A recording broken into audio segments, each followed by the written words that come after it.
വന്നേ നമുക്ക് നോക്കാം. റെഡി 1 2 3 4. താലിബാന്റെ കാര്യത്തിൽ എന്താണ് ഈ സർക്കാരിന്റെ നയമെന്ന് കേട്ടോ? എല്ലാ രാഷ്ട്രങ്ങളും എടുക്കുന്ന ഒരു നയം ഉണ്ടല്ലോ അയ്യപ്പദാസ. ഇപ്പൊ ഇതല്ല പഞ്ചായത്ത് പട്ടികൾക്ക് എല്ലാം കഷണം കിട്ടിയമാതിരി ഒരുമിച്ചല്ല കടിച്ചു പറിക്കണത്. അത് ആദ്യം നമ്മൾ നോക്കാം. സിന്ധുമോൾക്ക് ചോദ്യം. സിന്ധുമോളാണ് ബിജെപിയുടെ വക്താവ്. താൻ എവിടെ നിന്ന് വന്ന് രാവിലെ കുറ്റിയും പറിച്ച്? Major Ravi, I thought you are A military person. Let Sindhumol say that. അത് പറയാൻ താനാരാ? ഒരു നെറ്റ് ലൂസാ, പേടിക്കൊന്നും വേണ്ട, ഒന്ന് അഡ്ജസ്റ്റ് ചെയ്ത് നിന്നാ മതി. അത് ഞാൻ പറഞ്ഞോളാം ശ്രീമതി ക്ഷമ. നീ ഭാരിച്ച കാര്യമൊന്നും അന്വേഷിക്കണ്ട. അത് മാത്രമല്ല, ഇപ്പൊ നോക്കൂ, ശ്രീ രവിയോട് താങ്കൾ അത് പറയണ്ട. പറയാറാവുമ്പോ ഞാൻ പറയും, അപ്പൊ പറഞ്ഞാ മതി. ഈ സർക്കാരിന്റെ നിലപാട് സിന്ധുമോളാ പറയണ്ട. ആയിക്കോട്ടെ, ഒരു ചാൻസ് ഇട്ടപ്പോഴേക്കും തളപ്പെട്ട് കയറല്ലേ. എന്റെ പേര് അയ്യപ്പദാസ് ആണ്, ഞാൻ എന്റെ ന്യൂസ് ആങ്കർ ആണ്. ആ ജോലി ഞാൻ ചെയ്തോളാം.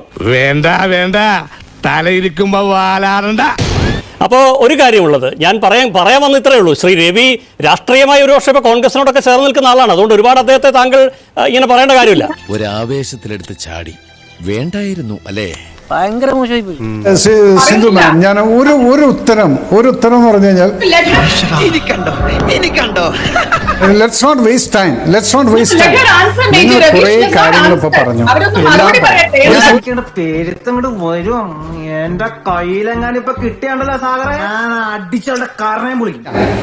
ഞാൻ ഈ അക്വിസിഷൻ ചോദ്യം ഇതുപോലെ അക്വിസിഷൻസ് ഞാൻ തിരിച്ചങ്ങോട്ട് ചോദിച്ചു കഴിഞ്ഞാൽ ഇതിനൊന്നും മറുപടി ഇല്ല. ഇറങ്ങി ഓടാന്ന് വെച്ച വഴിയും പരിചയമില്ല. ഒറ്റ ചോദ്യം. മേജർ ചാന്ദ് മൽഹോത്ര, ആ അദ്ദേഹത്തിന് ഒരു ചെറിയൊരു അവാർഡ് പോലും കൊടുക്കാത്ത ഗവൺമെന്റാണ് നിങ്ങൾ ഈ പറയുന്ന നിങ്ങളുടെയൊക്കെ കോൺഗ്രസ് എന്ന് പറയുന്നത്. ഇനി ഇവിടെ നിന്ന് അഴിവണ്ടാവാ, നമുക്ക് അങ്ങോട്ട് മാറിയിക്കാം. അങ്ങനെ ഒന്നും ഞാനും ആലോചിക്കാതിരുന്നില്ല. അപ്പൊ എല്ലാം പറഞ്ഞ പോലെ